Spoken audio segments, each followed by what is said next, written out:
Public Gold bukan saja jual emas, tapi Public Gold beli juga emas. Hari ini saya datang ke Public Gold, saya nak jual emas lama saya yang patah, bengkok dan calar. Prosesnya mudah sahaja. Tuan perlu ambil nombor di pintu masuk dan terus pergi ke kaunter selepas nombor tuan dipanggil. Inilah emas saya tuan-puan. Emas yang dibeli daripada kedai lain selain pada Public Gold. Emas tersebut ditimbang.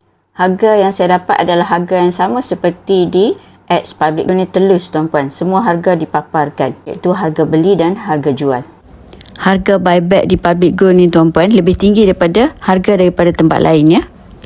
Dengan kenaikan harga emas sekarang ni tuan-puan, inilah masa yang terbaik kalau tuan-puan ada emas yang lama, yang patah, bengkok, yang calar, dan walaupun tak ada risik, tuan-puan boleh jual di Public Gold dengan mendapat harga yang tinggi.